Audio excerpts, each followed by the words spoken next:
侯爷，咱们回去吧。不是我心虚，而是到底和姑娘主仆一场，何必要打她的脸？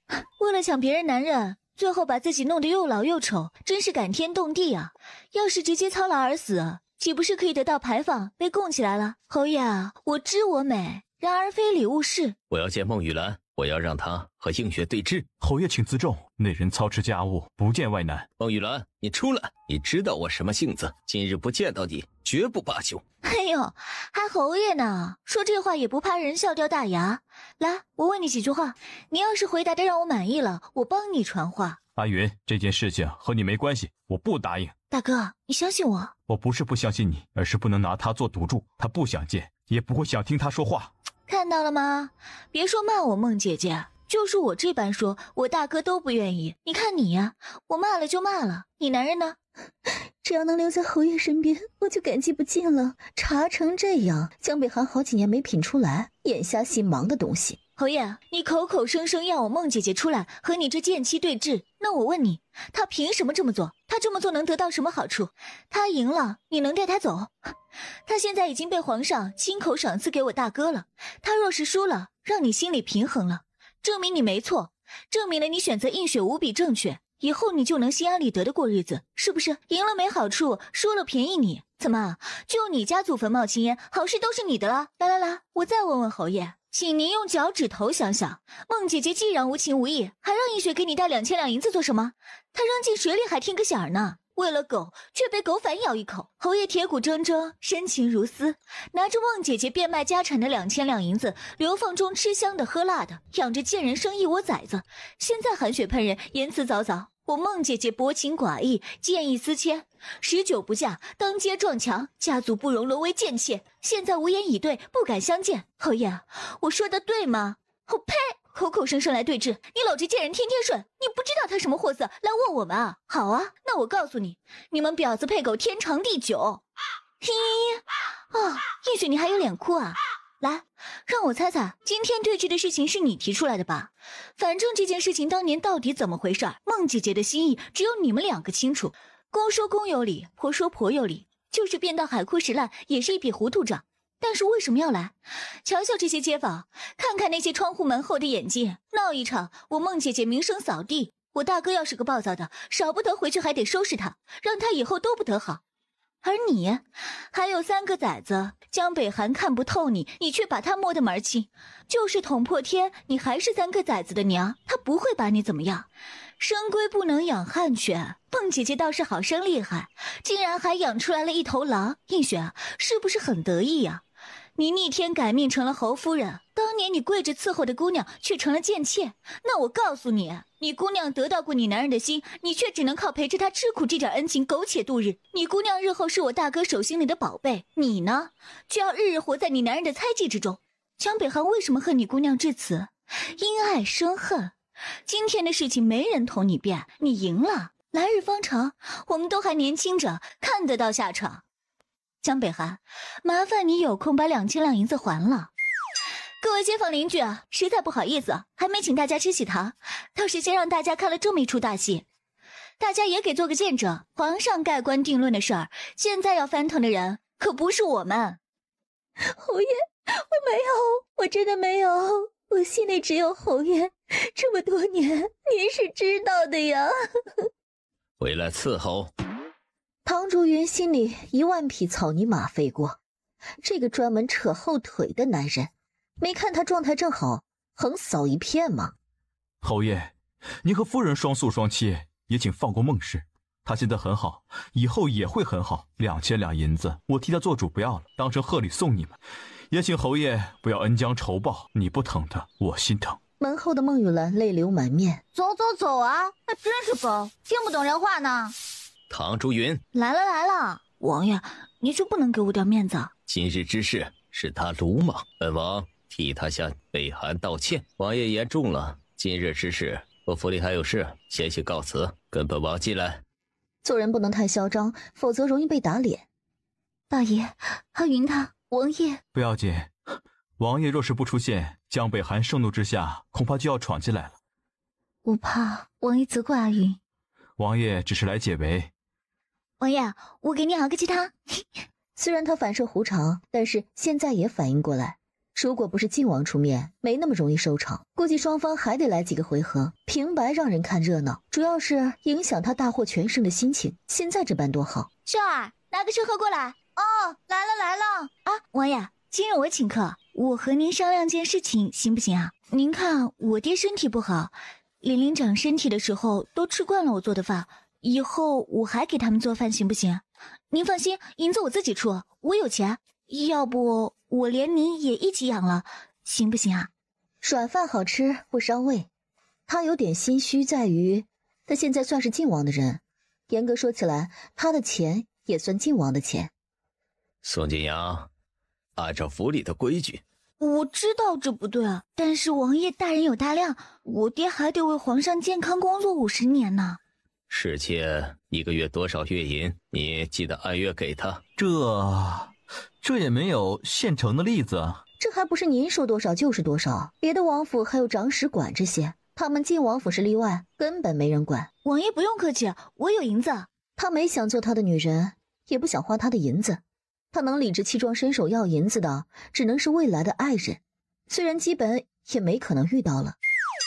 那每个月给他100两银子，本王的女人自己还养得起。那属下能不能贴10两银子？属下自己出伙食费，跟着吃剩菜。唐竹云这女人可恶归可恶，厨艺真的是一绝。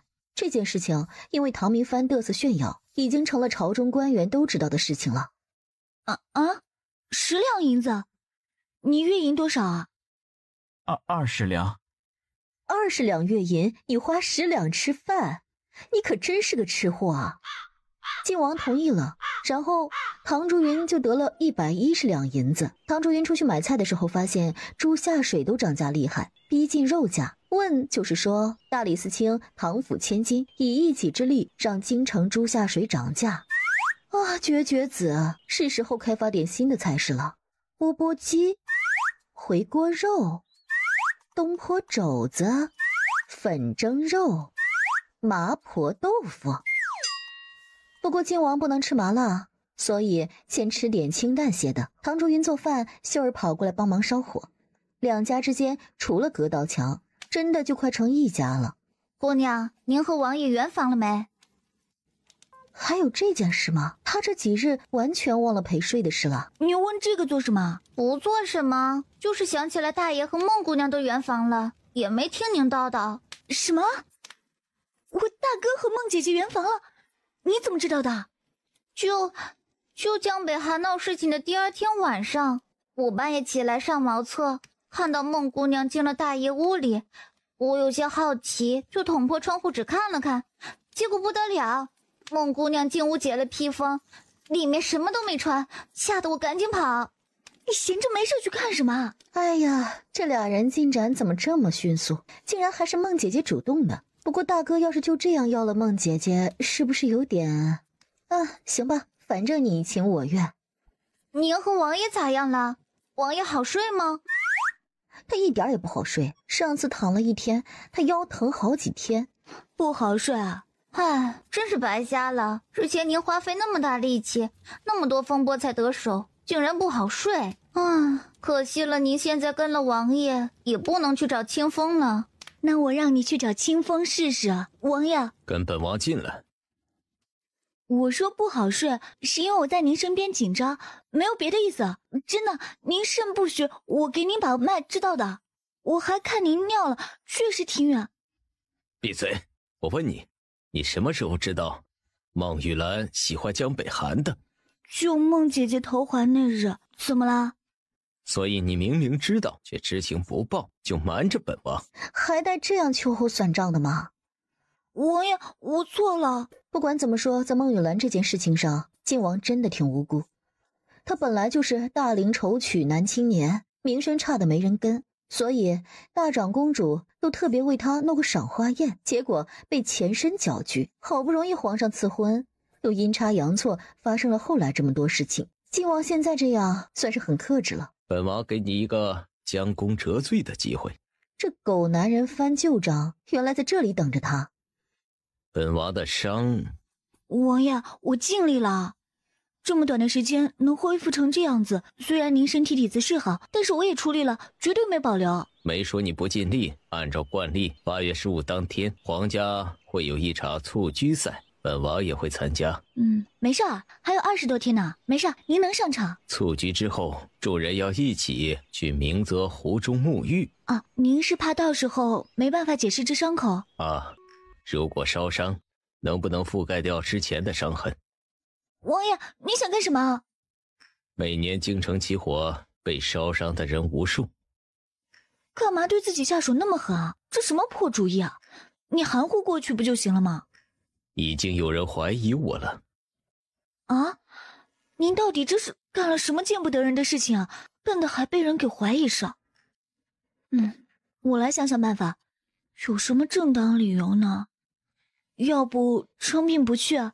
还是会被怀疑，他们就等着那天呢。他们算了，我来吧，反正我名声也够差了，也不差这一件事情了。你想做什么？当然是帮您啦。接下来呢，您每天都得回来，而且还得给我带礼物。就是绕京城几圈给我买礼物那种，人尽皆知才好。就是要让人知道您呀喜欢我，喜欢的不得了。然后呢？然后当然看我的啦。对了，您对我爹也得客气点，爱屋及乌不是？这样对你不好。对我不好，总比我跟着您掉脑袋好。再说，孟姐姐这事儿确实是我们欠了您的，欠人情不还我睡不着，就这样吧。哎呀，我的饼子别糊了！玲玲、嫣然，过来吃饭了。哎，孟姐姐你别做了，我让秀儿给您带回去。哎，多去洗手，帮忙摆碗筷，吃饭。一家4口围桌吃饭。姑姑，有没有辣的？我和王爷都喜欢吃辣的。王爷得罪我了，你和他好，我吃醋了也没得吃。我和姐姐好，我喜欢吃甜的。多吃点儿。下午不是要跟着王爷去跑马吗？是玲玲哥哥要去，我不去，骑马不好看。傻瓜，你管好不好看呢？要是急着逃命，你还等着人给你套马车啊？技多不压人，别信贤良淑德那套，那是给别人看的。本事学到自己身上，那才是自己的。男人教你柔弱，是为了欺负你，你自己信了，那就是傻子。我要教你领哥哥骑射，你想来的话就一起。嫣然的亲娘当年也曾横刀立马，英姿勃发，只可惜父王，我怕学不好。学不好又怎么啦？谁还是生来就会的？你也一起来。行。唐竹云看着那么高的马，犯了难，他爬不到马背上啊，总不能让金王抱着琳琳那样把他抱上去吧？来，踩着。让金王为他做脚踏，今天真是荣幸。可是他身上有伤呢。六哥和小嫂子真是恩爱呢。得了，又来个找喷的。不过这不在他服务范围内，关门放王爷。哼，亲弟怎么来了？前几天想来看看小嫂子，奈何六哥藏得严实。现在看来，小嫂子国色天香，怪不得六哥藏着掖着呢。到底长得小家子气，不比未来的七弟妹，面若圆盘，一看就是有福之人啊。这面若圆盘的形容让他想起来了，赏花宴那日，他其实是见过这位准皇子妃齐氏的。齐氏脸大肤白，远远看上去像个白面馒头似的。前身当时也觉得这样的人能嫁给王爷，他也能，所以才险些爬了晋王的床。我听说小嫂子从前名声可不怎么好啊，现在跟了我六哥，以后得珍惜，别给我六哥丢脸。哎呀，掐不过晋王，你挑软柿子你，瞎了你狗眼。七爷教训的是，从前年轻不懂事儿，饥不择食，惊扰七爷。知道七爷好起姑娘那口，我哪里还能往前凑啊？你说谁饥不择食啊？啊？当然是说自己了，我哪里敢说七爷啊？七弟，父皇早就和你说过，心思放在正处，男人不要搬弄口舌。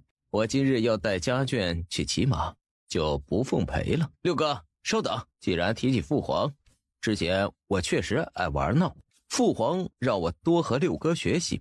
我最近勤学苦练，六哥指点指点我，浪费不了六哥很长时间。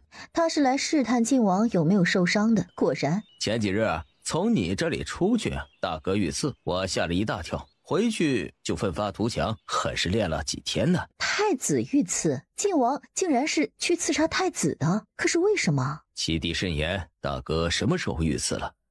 哎呀，我这张嘴，这不是真人面前不说假话吗？父皇不让说出去，怕引起乱子。六哥不会去告我的状吧？这是唐伯欣那个儿子吧？说起来，这俩小的也挺有缘分的，都有爹没有娘啊。今天不教训教训这厮，他就不知道花儿为什么这么红。来，不耽误六哥时间，请六哥赐教。七爷，属下不才，陪您过几招。他也不担心宋景阳不是七皇子的对手。老实说，以他毒辣的眼睛，一眼看过去就发现七皇子脚步虚浮，眼底青黑，完全就是他潜在的大客户。他肾虚啊，需要大补。下次他得让清风给七皇子推荐一下他的唐氏神药。你算个什么东西？你也配和我交手啊？景阳，退下。姐，您别纠缠了。您要是实在心里憋着一股气，要不我陪您。当着晋王的面勾引自己，但是能甩晋王耳光，他当然干了。好啊，那你就……七爷来啊，您别装了。我那点子力气啊，您就躺下，这不是碰瓷儿吗？我只是个小侍妾，回头我们王爷怪罪起来，我可承担不起。他怎么做到的？他怎么就躺下了？你骂晋王怎么都行，敢骂我的孩子，找抽啊！王爷，好怕，这是七爷让我陪他过招的，大家都听到了，真不怪我呀。不怪你，七弟和你闹着玩的。七弟，不要顽皮了，他多大点力气，你这样说出去让人笑话。好了，快起来，我们先走了。然后就见到晋王把唐竹云抱上马，自己也翻身上马，两个侍卫各自带着孩子，众人扬长而去，只留下滚滚烟尘和懵逼的他。王爷，你的伤口没裂开吧？这厮怎么想的？要逞强把他抱上马，万一伤口裂开，不是给他找麻烦吗？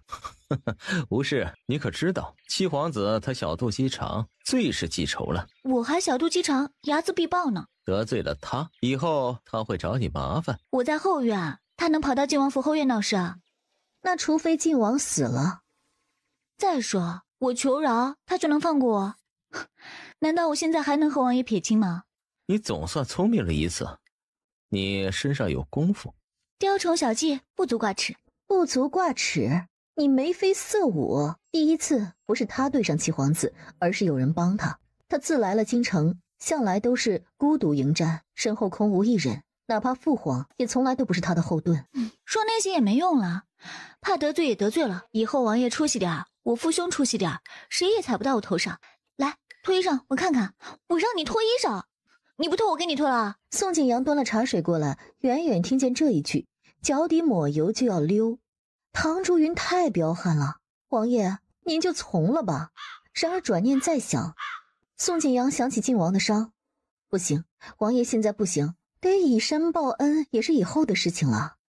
摁住你们家王爷！宋景阳现在对唐竹云另眼相看，崇拜如滔滔江水，敢把七皇子摔成乌龟的，除了唐竹云，再没第二个人。姑，谁是你姑姑啊？快看看你家王爷伤口崩开了没有？我去找药箱。这王爷，属下帮您脱，还是您自己脱？你看清楚他把七皇子放倒的身手了吗？没看清啊。彼时他正忙着义愤填膺，骂唐竹云水性杨花，死性不改，哪能想到后来这一下子这么爽，太爽了！王爷今晚就是现身都值得了。属下觉得唐姑娘也挺好的。王爷，您就从了吧，谁家有这样彪悍的侍妾啊？加上那开门横扫千军的犀利，这谁挡得住？虽然王爷可能委屈些，但是现在不是内忧外患，威胁重重，需要助力吗？王爷，你委屈委屈吧。这是宋景阳的心里话。你出门还带着这个？当然了，带着孩子出门又是骑马，万一孩子踩伤了怎么办？哎呀，我就说，你看是不是裂开了？今天为什么帮我？因为看不惯他嚣张，说我也就忍了，替两个孩子伤心事，要不要脸啊？今日之哑巴亏就让他吃了，我就不信他有脸出去说被个女人放倒了。你就没有想过，你打不过他怎么办呢？打不过，不是还有王爷在吗？那么相信我？那当然啦，宋景阳给你闯了多少祸，现在不还好好待在你身边吗？更何况七皇子一看就是个虚的。不管怎么说，今日之事你都是为了维护我。说吧，你想要什么？本王答应你。想要你放了我，你也做不了主啊。等您娶了王妃之后，您把我放到一个僻静的院子里，管吃管住，别管我，行吗？能跑最好，跑不了先自保，早晚能跑出去。你是担心将来被欺负？本王在，谁也不敢欺负你。没有，人家名正言顺，我一个碍事儿的。算了，不说那些了，一会儿再说。男人的承诺记忆不过7秒，他想屁吃呢。王爷，你要是觉得过意不去，就把我哥欠您的那笔银子免了。不是早就免了吗？那我爹觉得还得还你啊。我哥那件事情后来怎么查也没消息了，是没查出来还是瞒住我？瞒着你。你帮我看看腿，右腿小腿。哦，怎么了？又痒又疼，有几天了。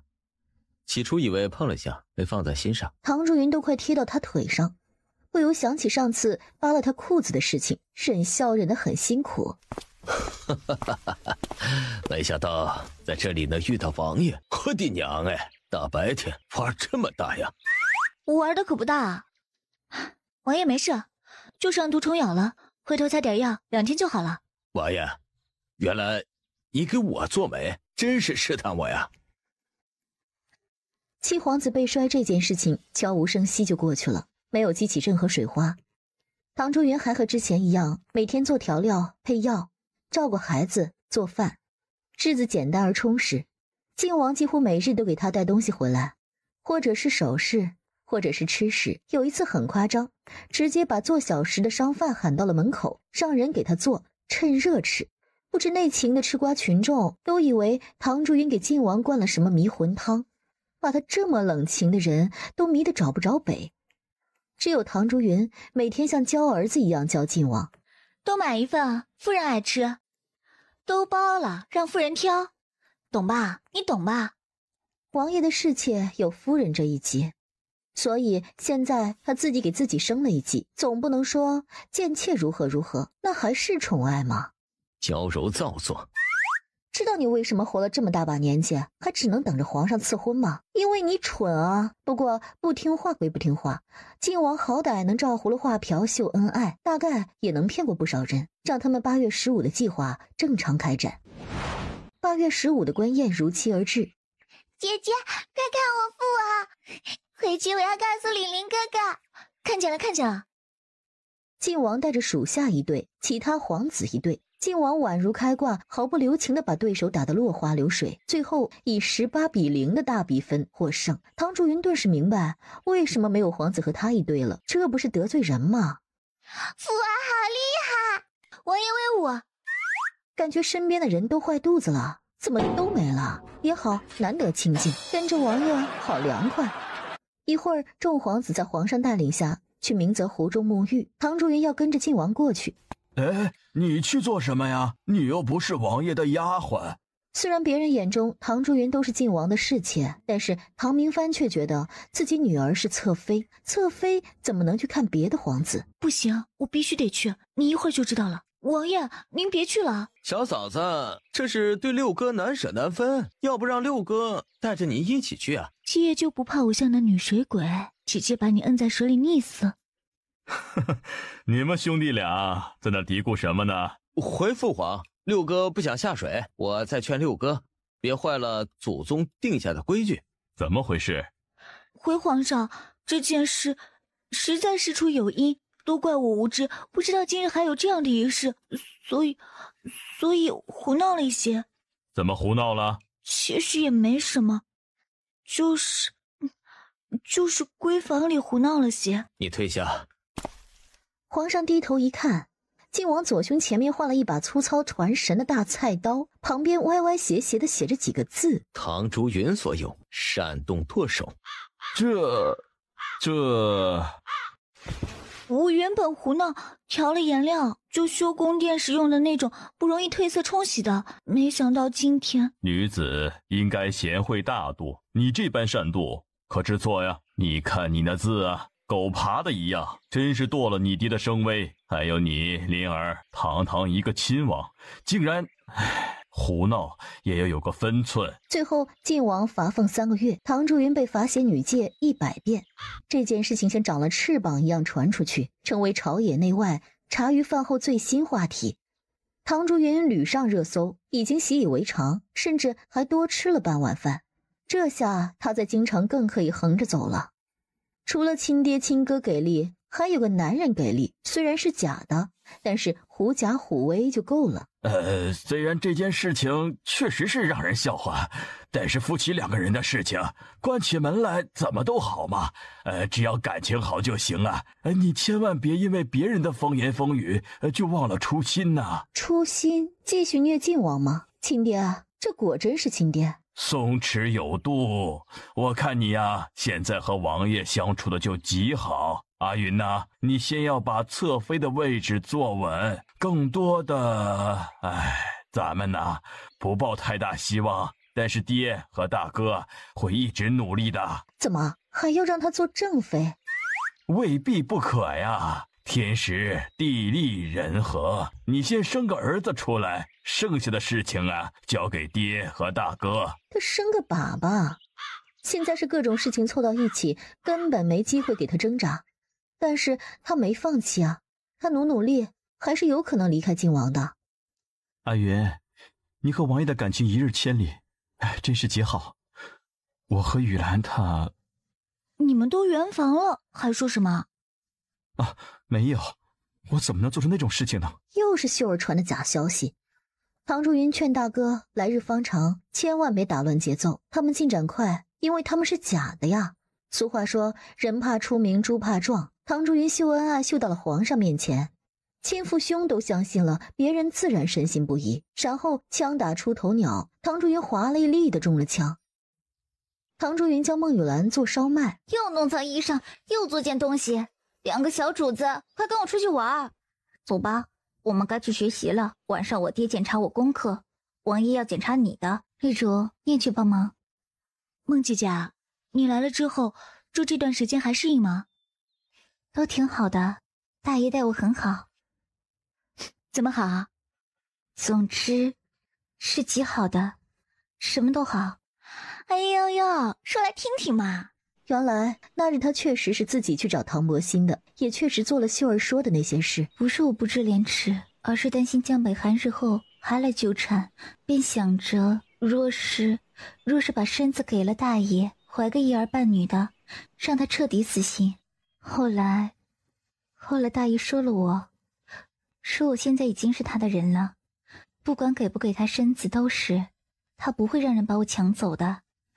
还说不想勉强我，有些事情来日方长。唐家生活虽然清贫了些，事事需要自己动手，但是每个人对他都是发自内心的好，他过得充实而开心。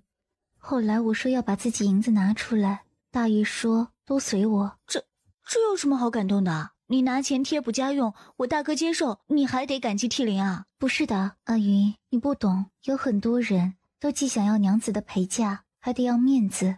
大爷是真心把我当成一家人的。我也把你当成一家人，要不你给我点银子花花？你这是欺负人，我可不敢。回头大哥找我算账怎么办啊？还有一件事情我一直迟疑，想和你提提。孟姐姐，你说便是。昨日玲玲和嫣然玩闹，下手一时失了分寸，把嫣然推倒了。我说了她，然后呢？晚上我一直在想这件事情，我身份上是不够的，可是他既然是大爷的长子，我也不能眼睁睁看着他做错事不提醒，然而又怕他介意我身份，觉得大爷不疼他。你该管就管，玲玲不是那种爱记仇的孩子。不是我说你啊，我看吃饭的时候你还站在旁边照顾2个孩子，以后千万别这样了。我大哥说了，把你当妻子，你自己不把自己放在那个位置上，主动让位，以后被别人占了，你可别哭啊。我知道该怎么做，承蒙大爷不弃，我会做好分内之事的，包括教好你小姑子。你和王爷怎么样了？啊，和你们一样啊，无事发生，那就好。我也觉得挺好。互不干涉，彼此客气，最好天长地久都如此。孟玉兰真是一刻也不闲着，做完饭后就开始给唐伯欣做衣裳。现在唐伯欣所有的衣裳鞋袜都出自于他之手。想不想学啊？不想，反正之前就有秀儿，现在还有孟姐姐了，我就继续偷懒。你呀，总要给王爷做些针线的。给他做，想得美，他连琳琳都没做过呢。那王爷生辰还有过年什么的，你总得有所表示吧？我可以做菜啊。哦，对了，昨天四海楼里的人来送了120两银子，大爷让我今日给你。唐竹云只留了一半，说是这是在娘家做的生意，各留一半。等大爷回来之后啊，我和大爷说一声再定夺。过了一会儿，唐伯欣从衙门回来，孟玉兰带着绿竹上前伺候，又是伺候他更衣，又洗了温热的金子替他擦洗，然后捧上茶水点心，站在旁边垂手温婉的伺候。他要是这样伺候，王爷是不是得含笑九泉？天哪，这个时代做男人太爽了吧，他怎么就没穿越成个男人？你不擅长这些，不用勉强，总要慢慢学着做的。哎，你怎么还在这里坐着啊？我走。刚才我和王爷一起回来的。早就听到了宋景阳的大嗓门。行了，不打扰人家了。皇上一直记着，还没过中秋的时候，就一直和奴才说，千万别忘了您的生辰。这不，今日才初3，皇上就催奴才赶紧过来。晋王要过生辰了，为了以后的长期和平共处，他好像也该送份礼物呢。送什么？是个问题。汪父看到唐竹云，竟然还对他拱拱手行礼，这礼可不能随便收，这可是皇上的心腹。汪公公，麻烦您跑一趟了。他今天竟然也做人了。奴才来之前，贱内听说奴才要来晋王府传旨，说让奴才问问您，方便的时候他来看看您。奴才也盼着他能学到夫人的皮毛，以后别那么蠢笨。汪公公客气了，汪夫人尽管来，我随时都欢迎。宋景阳给汪福塞了个厚厚的红封，把人送出去。王爷明日生辰啊！晋王淡淡嗯了一声，生辰于他没什么期待的。进京之前，热热闹闹的一大家子帮他过生辰，其乐融融。然而现在只剩下他孤零零一个人，生辰只能让他觉得悲凉。那王爷也不提前说，我都来不及准备礼物。这样吧，明日我做一桌子席面给王爷庆生，如何？晋王又嗯了一声，走进书房，让宋景阳上茶水。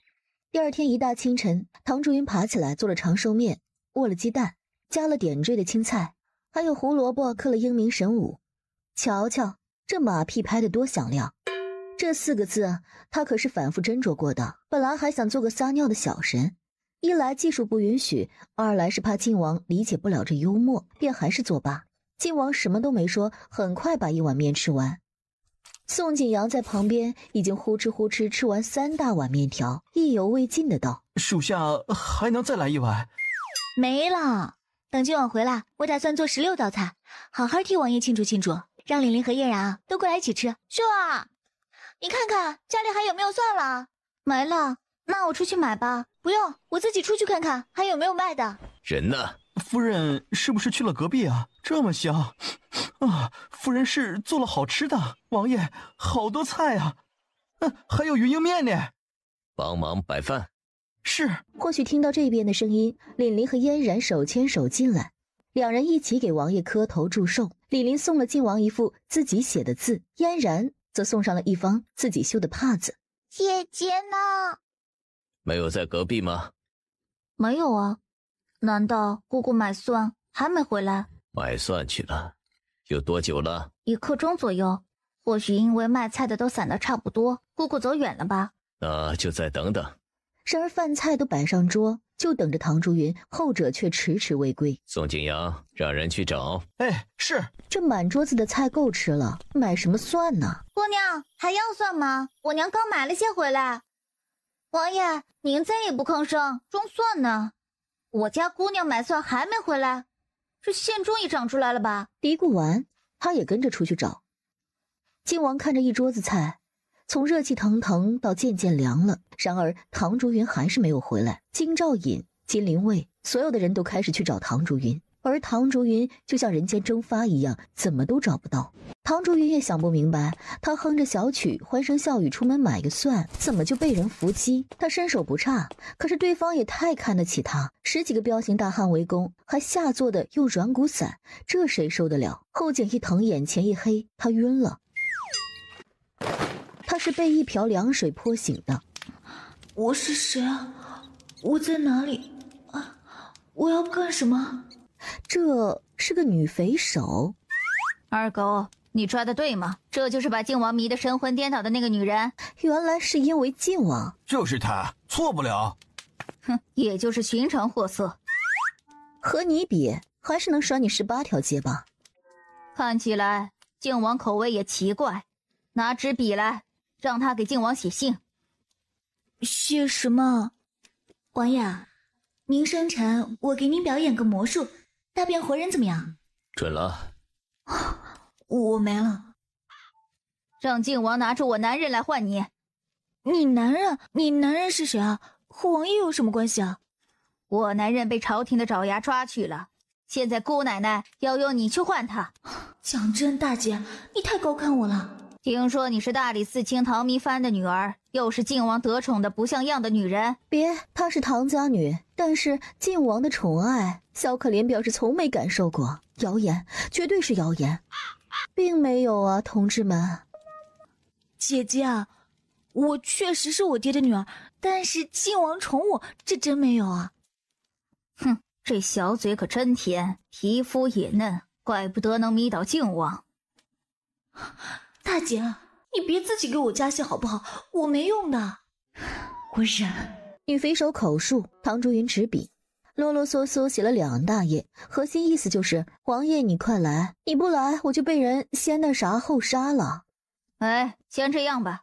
写完了吗？给我看看，你这些都是什么意思？不会写的字画圈，但是不影响大概意思吧？这封信的内容，王爷，我被圈了，朝廷圈了王圈圈，快让人圈放了，要不然我就圈了。哼，写的什么玩意儿？不会写的，您找个人教教我嘛。我再誊抄一遍，我老老实实，您说的我一个字也没敢落下。贪生怕死的东西。等唐竹云重新写完信，他手一挥，把他拉下去，和那个病秧子关一起，回头姑奶奶来了兴致，半夜一起把他们俩给做了。或许因为唐竹云瞪大眼睛的表情太明显，女匪首伸手在他胸前摸了一把。这个还不错，果然情义3000，不敌胸脯2两。或许靖王就是因为这个喜欢你的。哼，姑奶奶也喜欢。太吓人了，你不是要救自己的男人吗？怎么还男女不忌的？对了，没我的命令，谁也不准碰他。要是弄成了破鞋，靖王恨不得留给我们撕票，那就赔了。谢谢王爷。进去。地上的稻草堆里躺着个人，你没事吧？半晌后，当他以为得不到答复的时候，忽然听到一个暗哑的声音：“没死。”那个，我看你身上有伤哦，我荷包里有点外伤药，你用不用啊？用。那我来啦。你哪里受伤了？你怎么到这里来的？我莫名其妙就被抓来了。男人似乎知道他的用意，这是土匪窝，我不知道你为什么被抓来，但是我被抓来是因为那个贼婆娘看上了我。啊，这是海王啊！一边为了救男人而绑架自己，一边又看上了自己。这里竟然还躺着个被他盯上的男人，贵圈真乱。那，你是因为抵死不从，所以被打成这样吗？我帮你解开衣服，先上药哈。男人嗯了一声。唐竹云解开他上衣，看见他身上新旧伤口叠加，不由对自己的处境表示担忧。他给他上了药。你能动吗？不能，他们给我的饭菜中掺了蒙汗药，加上我有旧伤，所以动不得。那我脱了你的衣裳和裤子，帮你下半身上药。好，这倒是个极痛快的。你别不好意思啊，我这是给你治病，回头也不会让你负责的。唐竹云刚拉下他的裤子，低头一看，唐竹云没有看到男人的小兄弟，这得多小啊！好惨一条汉子。被打成这样2级残废已经很惨了，没想到原本还先天残废。然而等唐竹云再仔细看，却又发现这是个姑娘啊！姑娘，你也好惨啊！一对超级无敌 A 横扫一片，他都没看出来性别。那个姑娘，你没事吧？死不了，麻烦你了。这声音这气质辨认不出来，真的不怪自己眼瞎耳聋。那女匪首喜欢女神，可是她对自己袭胸，又说要对这个一对 A 的姑娘，这算什么意思啊？难道觉得自己和这姑娘是同一类？并不是啊，瞎了你的狗眼啊！唐竹云挺胸，觉得自己还行啊。他给女子上完了药，累得坐在地上，抹了把汗道：等一会儿药粉吸收吸收，再帮你把衣裳穿上。啊，话说你怎么会被抓来的？说来话长，唐竹云等啊等啊，也没等到女子再开口。说来话长，所以不说了。哦，古人的思维果然不一样。啊，那个，你还需要我帮你抓几针，缓解一下软骨散的药效吗？可以。这不会是晋王失散多年的妹妹吧？说话这腔调，真是太像了。啊，可能会有一点疼啊，不要紧张。你还装了什么？嘿，想要什么都有。哎呀，今天怎么这么冷啊？咱们哥俩太倒霉了。来来来，喝一口。嗨，谁说不是啊？不过刚关进去那个娘们儿不错呀，要不咱们兄弟俩？嘿嘿嘿。要是这2个真敢进来撒野，他保证让他们做不成男人。老娘跟你们拼了！哎，那可不敢，兄弟你刚来，不知道山上的规矩。刘二当家自己喜欢女人，但是不让底下兄弟随便乱动，说山上也有窑子，那些女人给钱就行。女匪首竟然还有这等觉悟！再说，你知道这娘们是谁？那是晋王的小妾啊！晋王的小妾不是该在王府里吗？这都能抓来啊？那就出门买头蒜，这是得罪了哪路神仙？说起来都是泪。你是晋王的女人？算是吧。怎么，你还认识晋王啊？他们为什么抓你？说是他们身上的人被抓了，想要抓我换人。废物！废物骂谁？现在试试，能动了吗？女子试了试，右边可以，左边还不太行。因为我还没扎那边呢。来了。还有糖吗？有啊。唐竹云把荷包里剩下的几颗糖都倒出来递给他，女子全部塞进嘴里。你叫什么名字？糖宝。糖包，你还能记得来时的路吗？啊，我是被打昏带上山的，我只能记住从大唐到这里的路。今晚得走，我的体力一天不如一天，等到明晚机会更渺茫。他们既然是抓你做人质的，就算被发现，也不过受些皮肉之苦，所以你不用害怕。好，你有主意了吗？我跟着你走。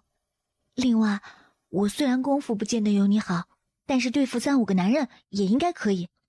你确定？他怎么看这糖包都不像个会功夫的。我可以，我努力不拖你后腿。你也听见了，我是晋王的侍妾，倘若你救了我，晋王会好好感谢你的。你不用算计，我和晋王有故，会救你出去的。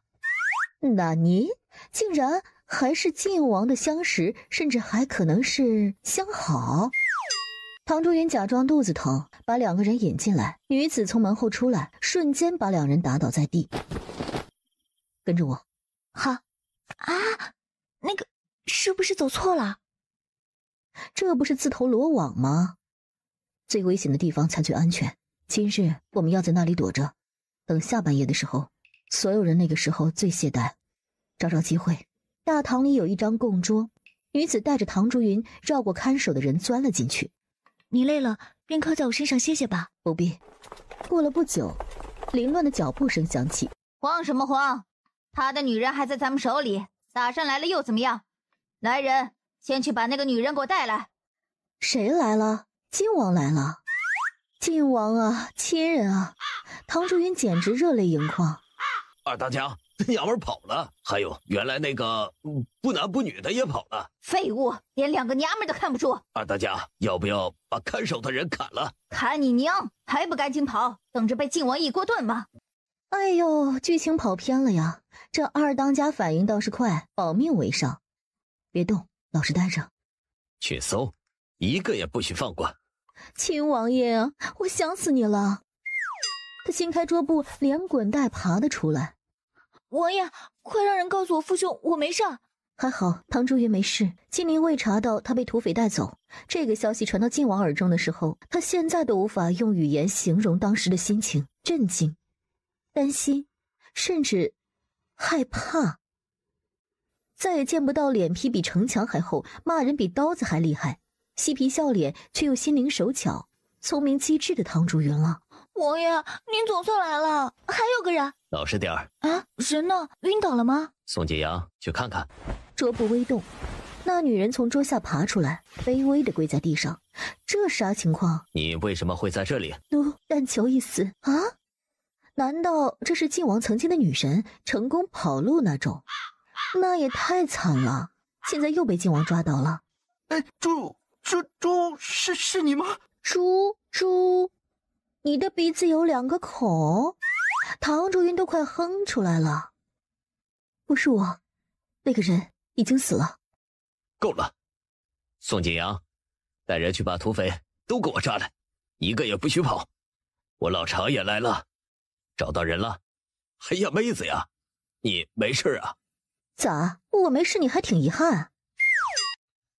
让常大哥担心了。你没事就好啊，吓死我了。多亏了王爷，要不再晚点，不知道那些王八蛋能做出什么事情来。多谢王爷。哎呀，这是谁？咋回事？妹子，他欺负你了，老子砍了他。不是，常大哥别乱来，这是王爷的故人，等咱们回去再说。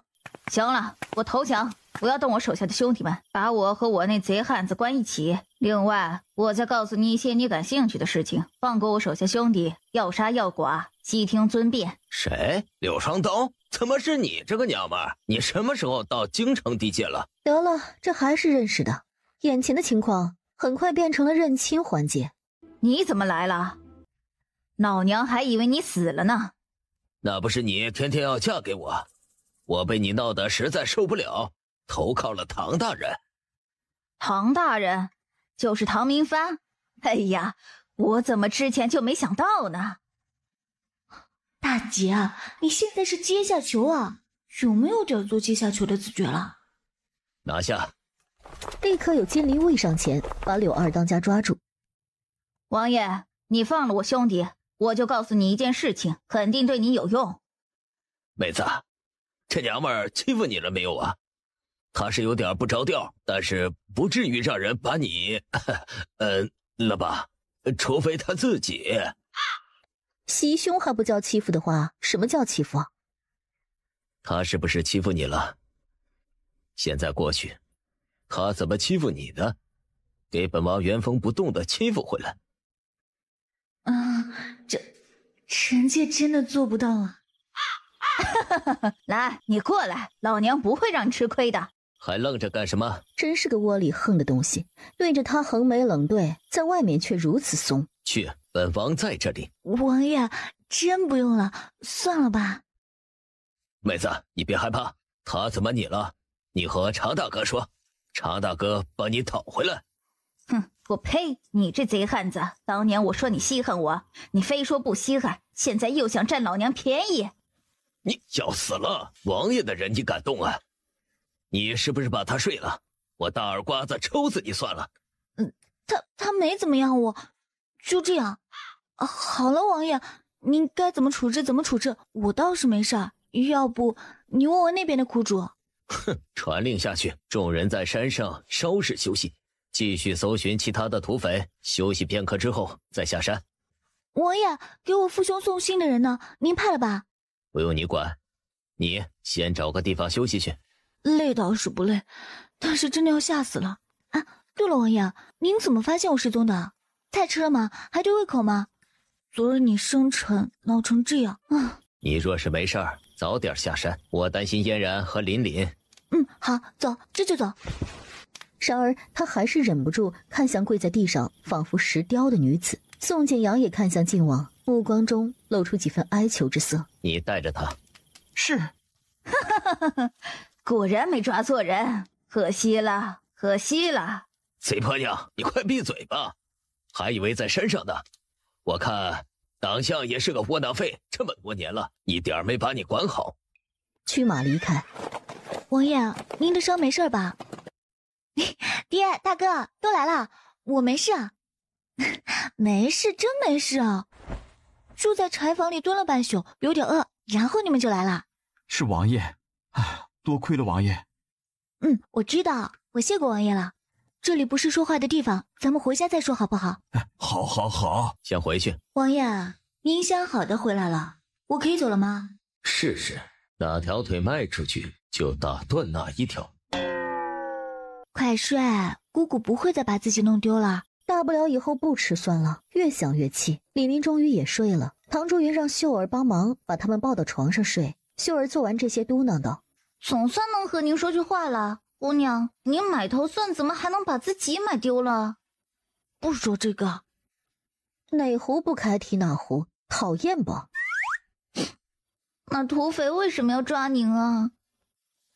大街小巷上比您富贵的人多去了，怎么单单就看上您了呢？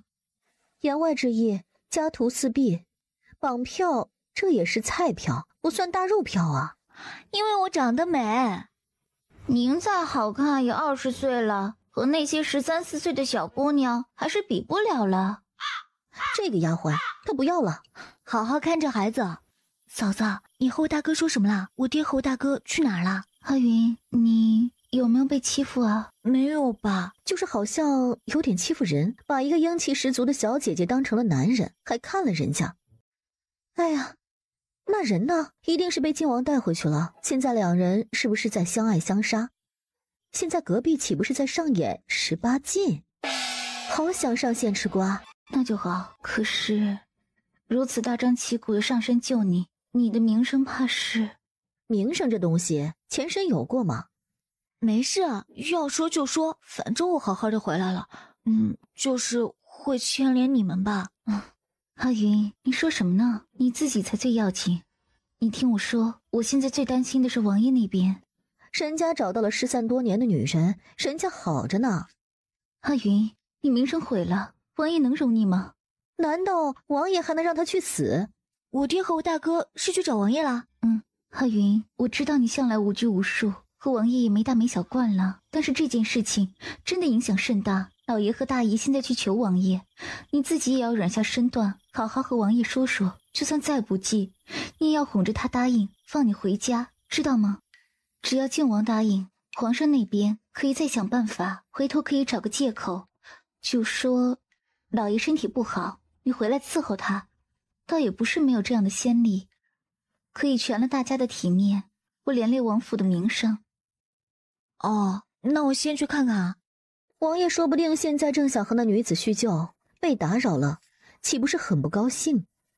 哎呀呀，梦姐姐，千万别好心办坏事。您没事吧？你看我像是有事的样子吗？我爹和我大哥来了，在书房里和王爷说话。好，唐姑娘，您觉得我死了吗？算了，听去吧，这也不是他打得过的人。王爷，我年岁已高，需要人照顾，所以想求您放阿云回来。如果王爷不想在京城里再见阿云，我们就把阿云送出京城。进来，你想怎么办？我想当无事发生，王爷觉得行吗？我脸皮足够厚，就看王爷了。原本就无事发生，本王上山剿匪，带着宠爱的小妾，如此而已。靖王，你可真是个人才，强的不服就服你。本王饿了，去把昨天没吃的那些菜都热了。好嘞，爹大哥，你们也都折腾了这么久，等等一起吃一口再回去歇着，也是给王爷庆生。秀儿，你买蒜了没？拿一头蒜来，我看看小龙虾还能做不？见过心大的，没见过心这么大的。等他出去之后，唐明帆带着唐伯欣郑重给靖王行礼。她已经是我的女人，保护自己的女人天经地义。只有唐竹云会这样轻轻放下，没心没肺的去做饭，这也是极好极好的。唐竹云就是个小福星，逢凶化吉，真的上天保佑。秀儿去柴房搬柴火，忽然啊了一声，大喊着有鬼，就跑了出来。哪里有鬼啊？里面，柴房里面。不是鬼，是人，就那谁。谁啊？啊，是不是山上咱们救回来那女人？哎，小声点儿，王爷又要生气了。哦，还跪着呢。跪着呢，王爷不发话，哪里敢起来啊？他身体状况原本就不好，这样会出人命的。晋王不是传闻中那般暴戾自衰的人，那他如此对待这女子，定然有原因。难道这是嫣然的生母，抛夫弃女？他从前是王爷的人吗？算是吧。我真是个小天才。王爷这算是爱之深责之切吗？也差不多。他可真是个挑瓜小能手。那求求王爷吧，人要是有个3长2短怎么办？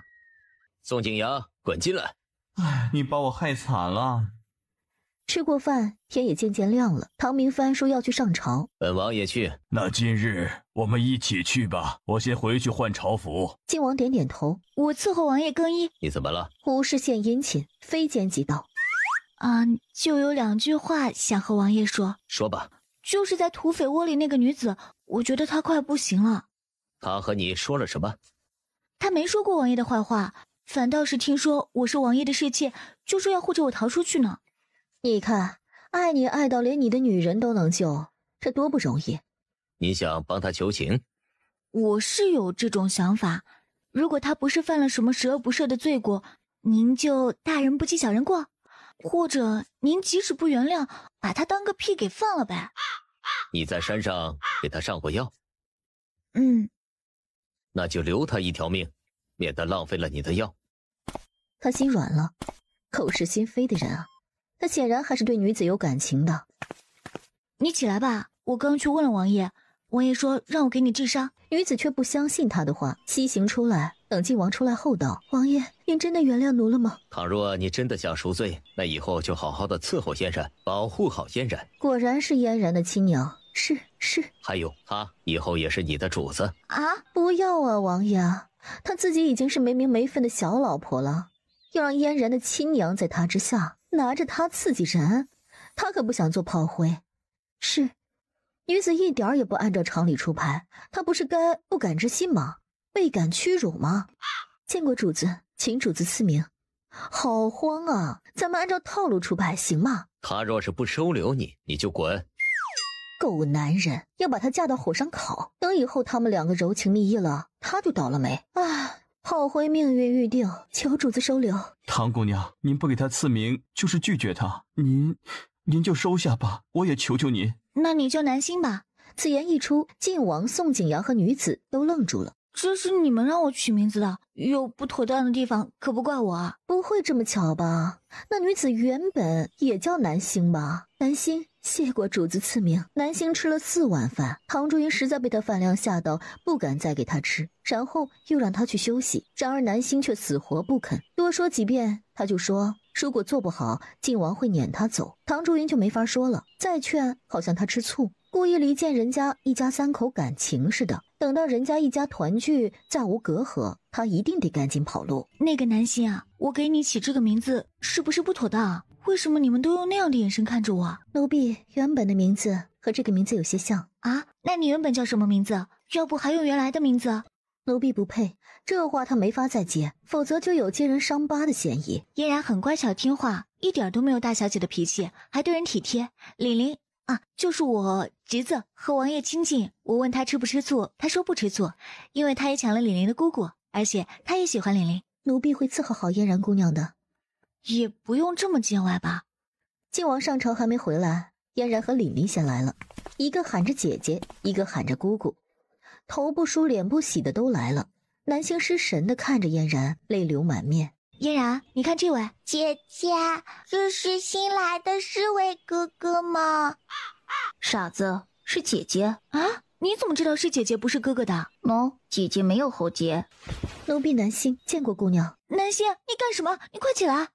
这要让嫣然被雷劈啊！你是父王给姐姐的丫鬟吗？那给你，以后好好伺候姐姐。他把脖子上的项圈取下来递给南星。这孩子这时候倒真像个主子，只是主子哪有赏赐这么贵重的东西的？别闹！唐朱云给他把项圈带回去。以后南星和我一起照顾嫣然，好不好？姐姐说好就好。姐姐，你昨天是被大灰狼给抓走了吗？不是大灰狼，是坏人。没事儿了，王爷把我救回来了。你们两个呢，再回去睡会儿。两个人都不肯，唐竹云只能带着两人洗漱，替他们梳头发。南星就在旁边定定地看着嫣然。说实话，那热切的眼神有些瘆人。然后做这些的过程中，靖王回来了。王爷，皇上问了昨天的事情吗？问了。那您怎么说的？我带着小妾去招安。父皇就罚了我3个月俸禄。那要不我给您补贴点回来？名声差也有好处啊。这事倘若发生在别人身上，早就捅破了天啊，咱们两个就见怪不怪了。靖王直接进内室了，留给他一个高冷孤傲的背影。啊，他脾气就是这么怪，你看对我也是。奴婢不敢妄议主子，同样是做小老婆的，他怎么自己就没有这样的觉悟？唐明帆来找唐竹云，问他王爷对他如何云云，却被唐竹云秀恩爱搪塞过去。看得出来，唐明帆甚是欣慰。哈，爹，你可真单纯。还有件事情啊，我隐约记得你和阮行之的女儿不和。是啊，那是不和吗？那是你死我活。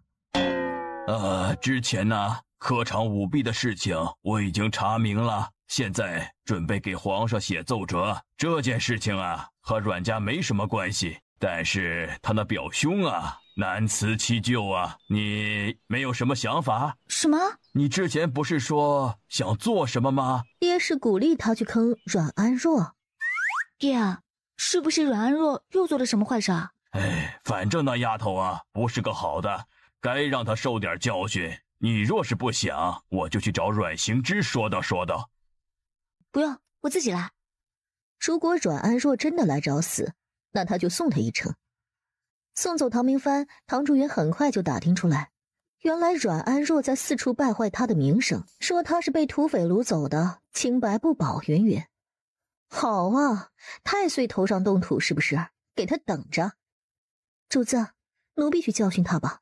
杀鸡焉用牛刀啊，我自己来就行。今日留给你们的任务可完成了？我都完成了，嫣然的我也帮他完成了。靖王早上临走的时候布置作业，让两人射箭100次。李林倒是一丝不苟地完成了，可是嫣然却被弓箭勒得手疼，眼泪汪汪的过来，把红彤彤的小手给唐竹云看。你不想练了？嫣然含泪点头，她不想练，也不知道父王最近怎么了，总想给他打鸡血。可是他既不想摸弓箭，也听不懂知乎者也。父王这是把他当成男孩子培养吗？要是这样，他还是好好关注凛凛哥哥就够了吧。他不行，也不想行，他就想做姐姐的小尾巴，没心没肺，开开心心。唐竹云知道他的这些想法后，都要心梗了。靖王知道嫣然的这些想法，能不能把自己砍了？好好一孩子，怎么就被他带得胸无大志？没办法，他自己也是胸无大志，教不出机械娃。你不害怕父王回来罚你吗？怕，可是手疼。我今晚和你父王谈谈，但是今天的任务你先完成好不好？生病了就可以不练了？那不行，自己做的决定自己要负责到底啊。王爷，嫣然手都要磨破了，他还想给您绣个荷包留着过年。那就算了，你们玩吧，我去更衣。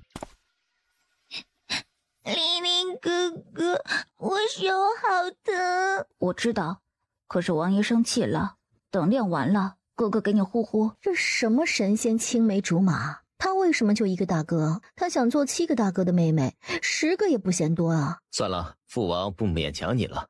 父王，您是不是生气了？没有，没有，你倒是给我们笑一个啊。去厨房玩吧，吃糖葫芦去。凛凛，你跟我出去骑马。谢谢父王。姐姐，不是还可以用其他东西做糖葫芦吗？开始做吧。靖王没看他们，带着凛凛走了。唐竹云其实很腹诽他这种举动，怎么给嫣然脸色呀？故意对凛凛亲近，想让嫣然吃醋。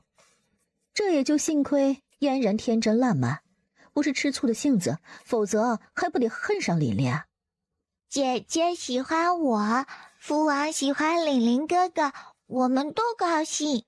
希望宇文家的祖宗半夜别找他兴师问罪，问他为什么能把人家孩子养成自己这般。这个孩子就算知道他是优秀的，还是每次都会被惊艳。如果他是嫣然该多好，他很想嫣然成长为英姿飒爽，能够承担起一族光复之责的孩子，甚至于他能像唐珠云那般爽利性子，为达目的矢志不渝也可以。然而嫣然到底太过软弱了，不行，不能这样。琳琳，你将来有什么打算？好好读书中状元。中了状元之后呢？光宗耀祖，让姑姑凤冠霞帔。琳琳，你想过吗？你爹会有自己亲生儿子的。王爷，您还介意这件事情，对吗？您会不会为难姑姑？王爷，您别嫌弃姑姑，她知道自己做错了，只是我已经塞不回去了。她做的错事和你无关。她也没有对不起王爷。认识王爷之后，姑姑没有和您作对，她帮您照顾嫣然，她很好，真的很好。我知道她不是坏人。王爷，以后我会像对待亲生父亲一样对您好，等您老了侍奉您。我知道你是极好的，我不会追究过去，也不想为难你姑姑。我是想问你，将来你打算怎么办？我知你骄傲，不会去占不属于你的家产。家产？姑姑说我们唐家除了4面墙，剩下的家产都在肚子里了。这句话非常唐珠云。可是姑姑还告诉我，将来我的所有花销她来负担，不会让我成为任何人的负担。那你不怕拖累她吧？不怕，姑姑说我是她甜蜜的负担，也是她值得期待的未来。以前她觉得养狗和养儿子不一定什么好，但是她现在觉得养我很好。傻孩子，被你亲娘忽悠瘸了，比狗好，难道是多么值得骄傲的事情吗？他想说什么来着？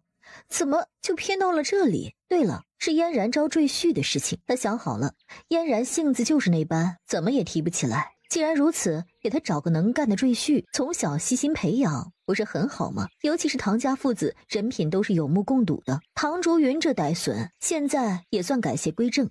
琳琳已经这么大，3岁看老，目前看来真的极合他心意。唐竹云暗忖，呆孙说谁呢？呆孙也被你夺完了。他对琳琳要更好，也希望嫣然能和琳琳好下去。唐竹云要是知道他的想法，一定脱了鞋扔他脸上。打死那个包办婚姻的老混蛋！以后我也会管你，和你姑姑没有关系。那王爷能不能不欺负姑姑？他什么时候欺负唐竹云了？他对他不是一直诸多忍耐吗？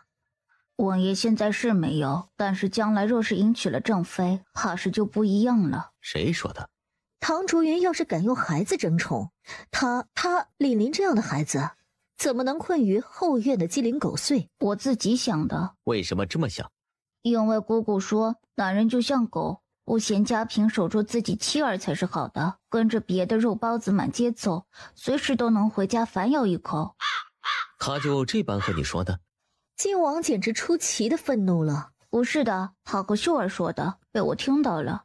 我觉得很对，以后王爷若是有了正妃，倘若他和姑姑发生矛盾，您定然也会向着正妃，对吗？我只向着道理，而且我的婚事自己做不了主。是王爷不想自己做主，否则您会力排众议，就像当初把嫣然认回来一样。是他没有遇到想要为之付出所有的女人，他也不想遇到，他怕自己给不起，因为他的骨子里流着薄情和背叛的血液。王爷，如果有一天您厌弃了姑姑，或者姑姑想自己离开，您放她走好吗？靖王真的不知道他为什么会被琳琳牵着鼻子走。明明他想给嫣然培养未来相公，怎么现在成了琳琳对他的婚事指指点点？这很不对。你有没有觉得王爷对琳琳比对嫣然还好啊？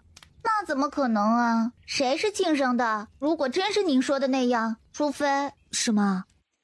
除非玲玲是大爷和王爷生的，您就说那可能吗？靖王身边为什么没有女神？之前他想的一直是受了情伤，或者曾经沧海难为水。现在秀儿给了他新的思路。靖王是不是喜欢男人啊？比如宋景阳，早就该被打死了，还一直蹦跶的欢。他怎么就没问问清风，靖王是不是他的客人呢？这件事情记下了。阮安若回来了。回来了，雪儿，咱们走。拦住了刚从侯府回来的阮安若。你想做什么？你不能乱来，否则我就去告诉王爷。你私自出门。谁说我要乱来的？我今日是想积德行善，慌什么？上次听说你定亲之后啊，我就想着，凭咱们俩的关系啊，我无论如何也该送你一份大礼。什么大礼？我不要。可是我已经送出去了呢。你干什么了？啊，也没做什么，就是见到青楼中有个叫小桃红的姑娘，没什么生意，天天被打骂。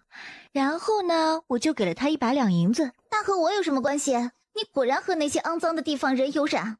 小桃红接了我的银子，感激不尽，非要报答我。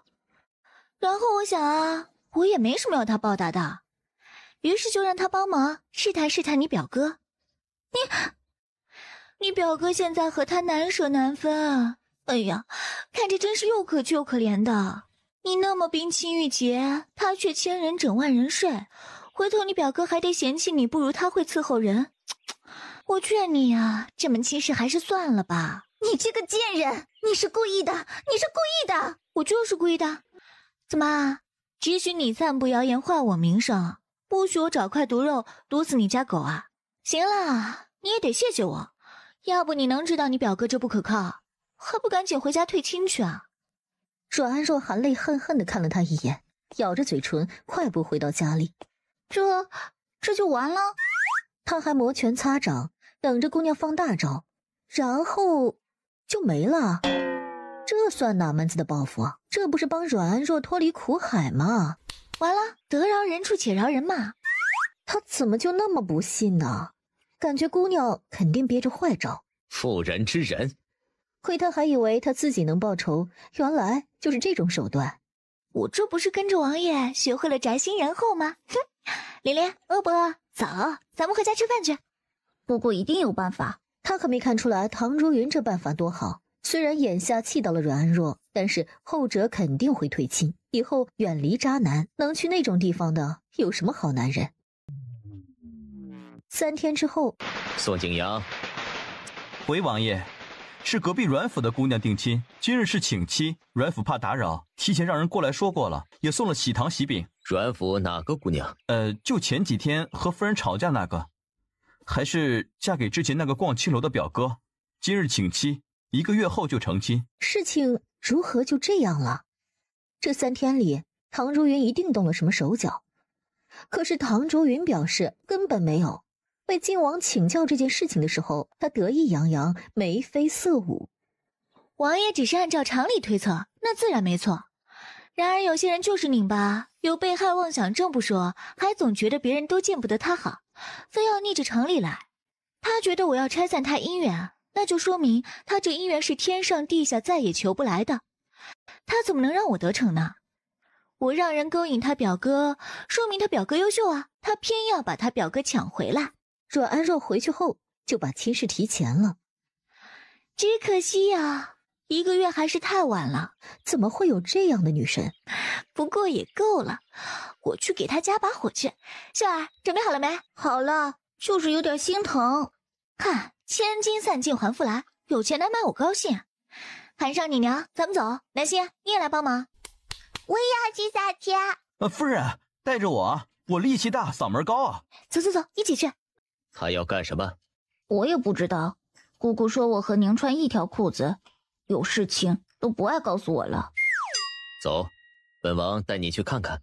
唐竹云换了100两银子的铜钱，沉甸甸的6大筐，系着红绸子一字排开，别提多拉风了。虽然婚事做不成，但是他也要帮阮安若造势，让这婚事京城中人尽皆知。怎么会有这么多人啊？嘿，提前我还花了10两银子，请乞丐们广而告之，附近的困苦吃瓜群众昨晚就开始预定最佳位置了。唐竹云回家都累瘫了。撒币他果然不行，但是偶尔做撒币的事情，心情实在美好的冒泡泡。哼，我这事儿做得多漂亮啊！以德报怨，他散布我谣言，我祝他天长地久。你在打什么主意？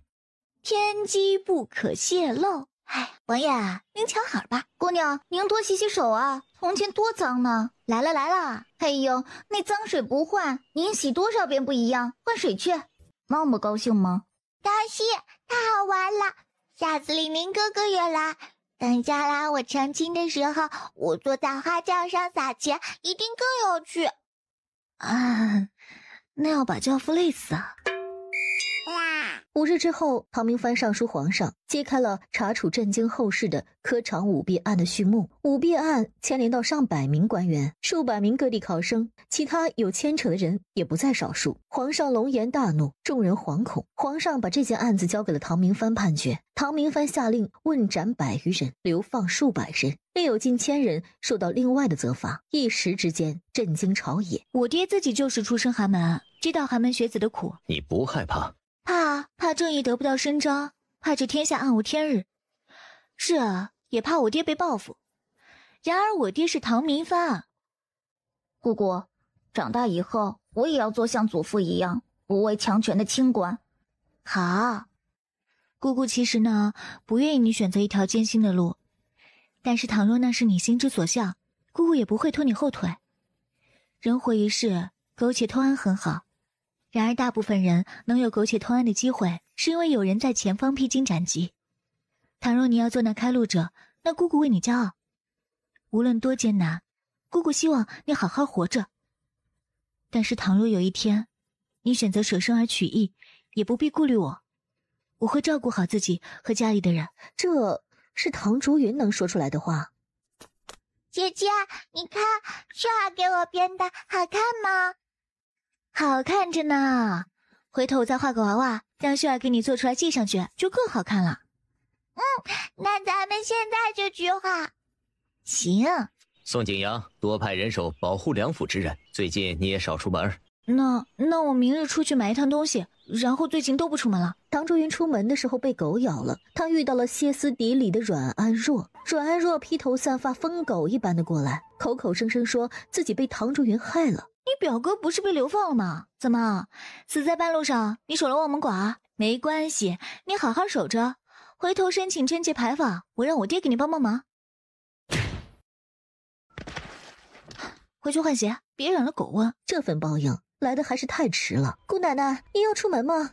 奴婢和你一起去。绿竹很少出头露面，找他肯定有事。什么？姨娘小日子已经过去了几天了，所以奴婢自己猜测多半是。但是奴婢说请您去看看，姨娘又说什么都不肯。不是，他和我大哥两人在一起了。姑奶奶，您这姨娘本来就是大爷的人，在一起不再正常不过吗？果然男人就没什么老实人。亏他之前还觉得唐伯欣立场坚定，要等两人生出感情之后再，结果没过几天还是忍不住滚了床单。应该是有孕，只是日子太短，等过10天我再来看看。最近就注意啊，尽量别行房。阿云，你是不是觉得我不好，勾引你大哥，这么快就忘了过去？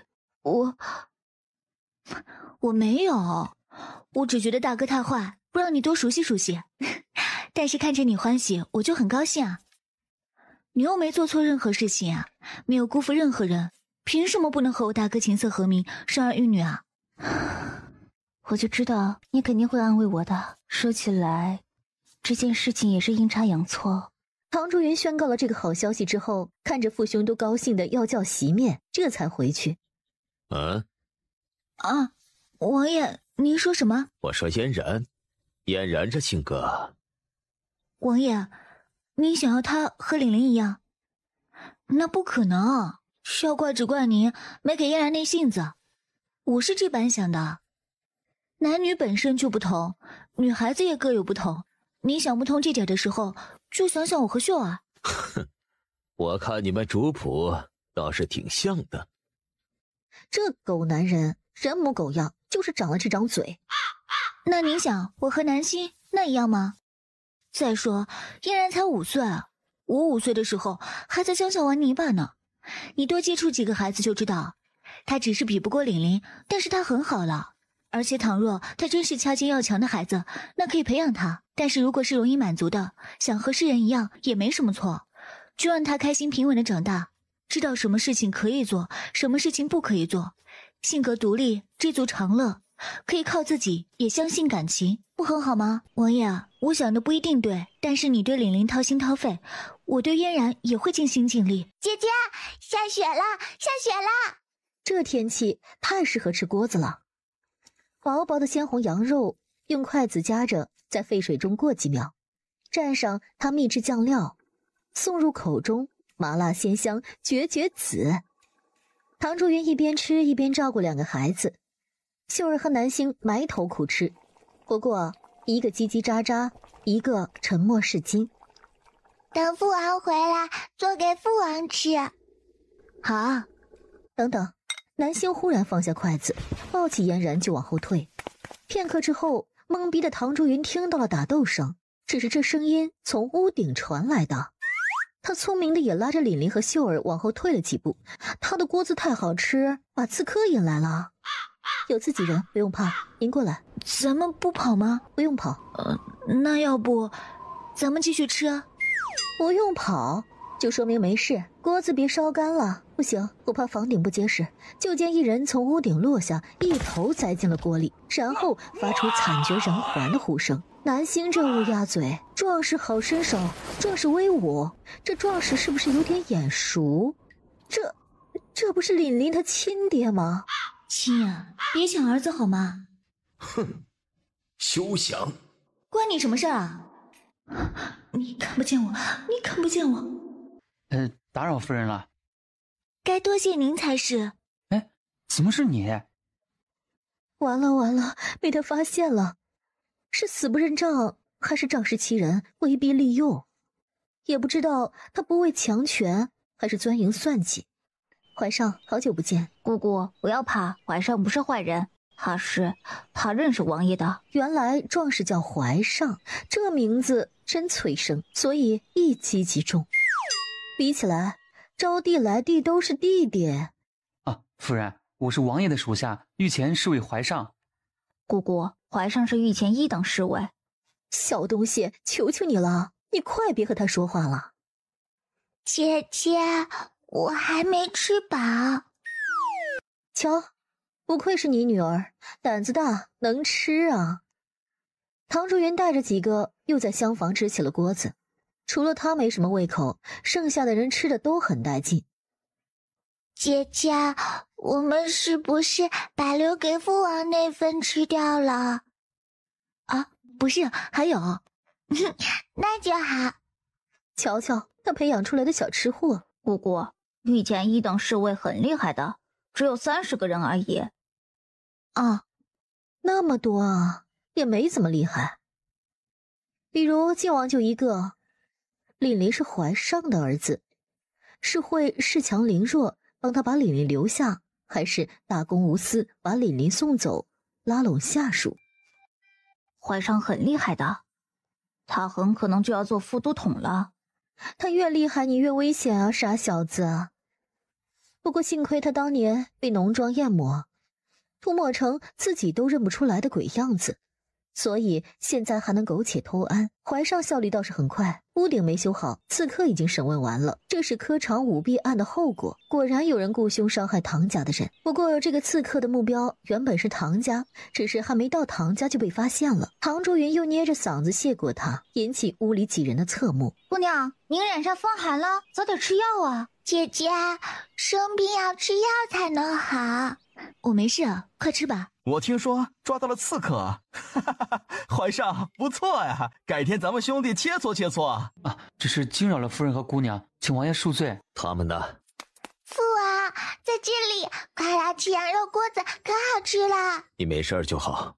我没事，姐姐没事，玲玲哥哥没事，秀儿没事，南星没事，我们都没事。靖王让唐竹云在对面房间再摆上一桌，唐竹云让秀儿忙进忙出，自己没有在皇上面前出现。你姑娘呢？我姑娘说了，男女授受不亲，有外男在，她不好出面的。哎，那我呢？也没见夫人避嫌呢，我是不是比怀上更像自家人呢？更像自家的狗腿子。总觉得唐珠子又想搞事情，他从来就不是那避嫌的人，他对怀上怎么这么不一样？难道他看上了怀上？怀上的外貌确实出众，身上又带着谦谦君子的儒雅。不要紧，怀上不是外人，让你家姑娘把琳琳送进来。王爷喊你进去，这要是没问题，他把脑袋拧下来。他唐竹云对天对地对自己，什么时候有过这样心虚气短的时候？有问题，一定有问题。那难道是唐竹云盯上了怀上？可是他的性格很直接，比如看上了自己就直接设计爬床，来不了那些欲拒还迎的把戏。今日这番举动实在是奇怪。怀上是个懂礼的，吃过锅子就要离开的时候，还隔着帘子给唐竹云行礼谢过他。还是位不必客气。这个大扑棱蛾子又搞事情。啊，怀上跟了王爷多久啊？忘了，反正挺久了。他成亲了没？没，光棍儿，和我一样，嘿嘿。他有几个孩子啊？我都说了，他没成亲，哪里来的孩子？王爷不也没成亲吗？没有孩子。跟着王爷忙成狗，谁有时间搞那些？那他兄弟几个啊？7、8个吧。哎，夫人，你们这么详细干什么？难不成是想把秀儿许给他？是啊，是啊。哎呦，那肯定不行。怀上祖父是刑部尚书，他是他爹唯一的儿子了。啊，你不是说他7、8个兄弟吗？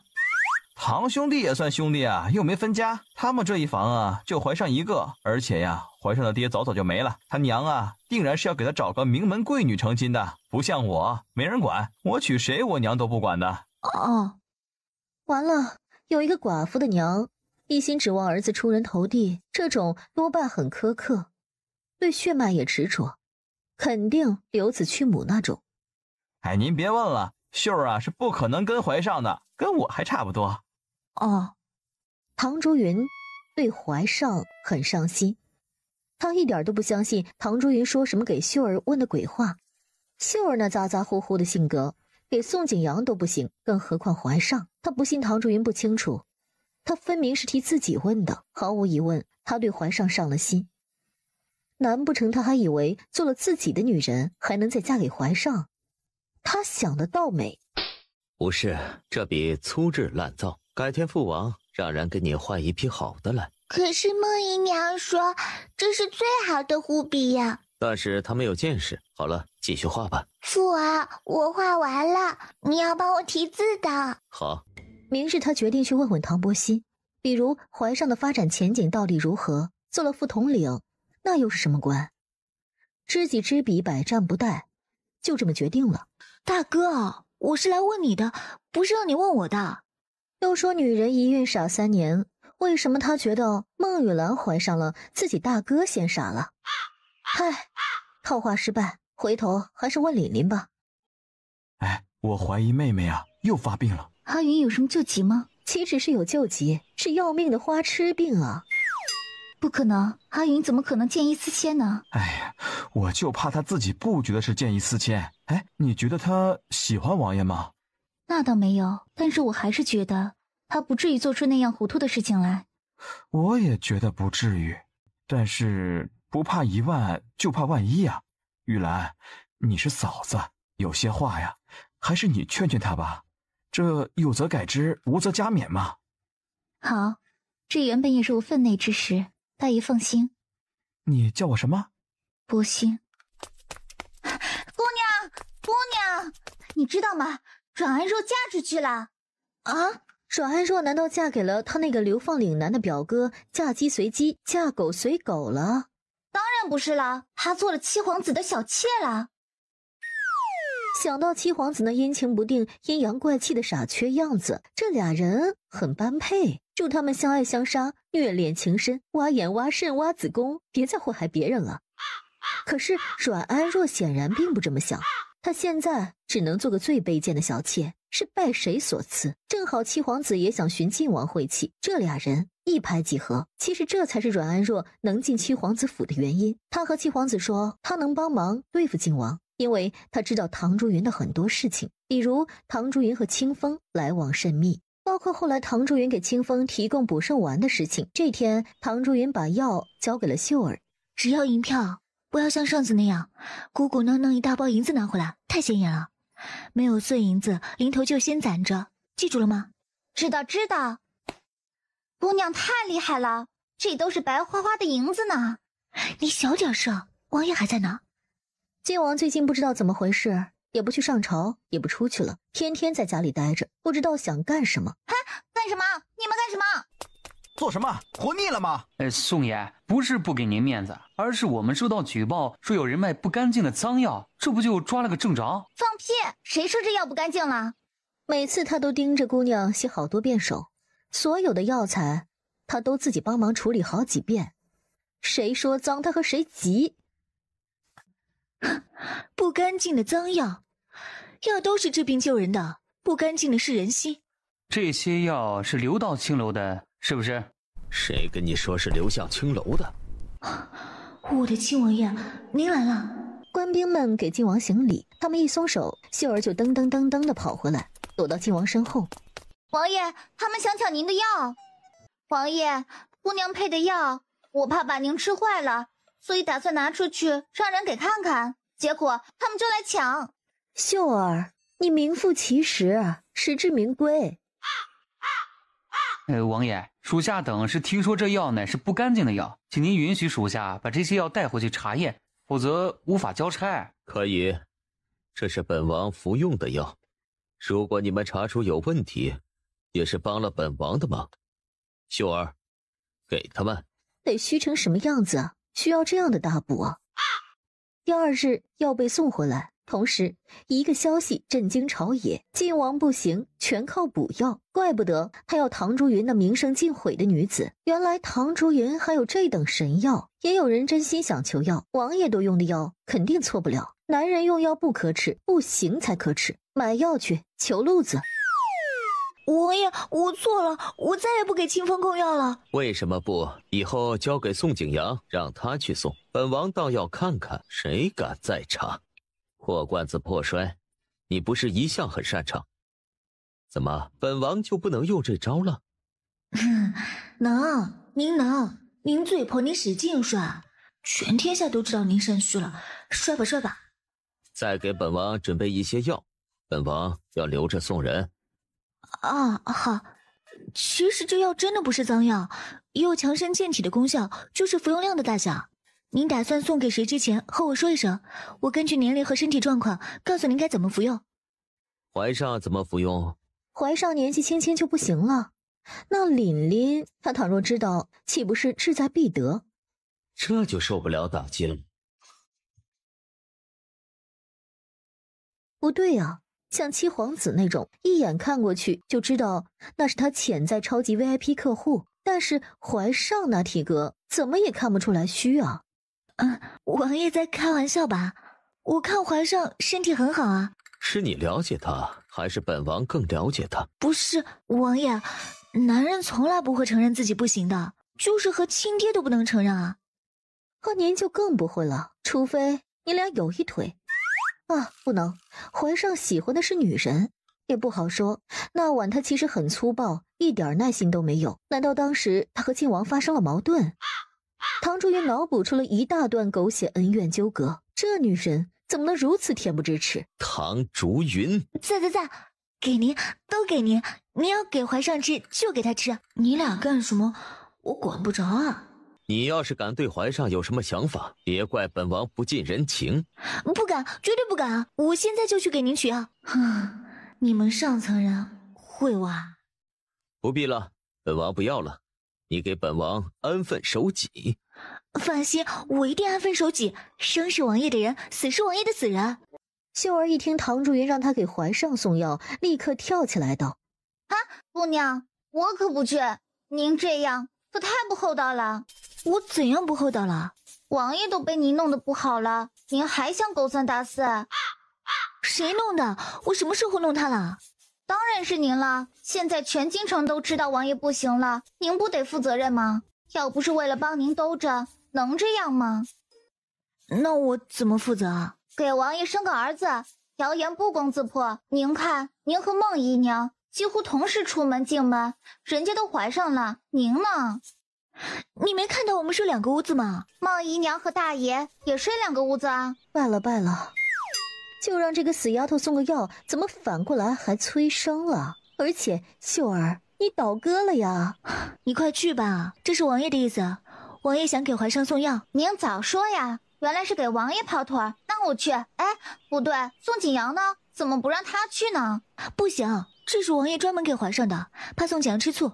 你见了怀上就说王爷让他吃的，别问，吃就行，1天1粒。这吃就行，不让问，怎么像遇刺毒药一样呢？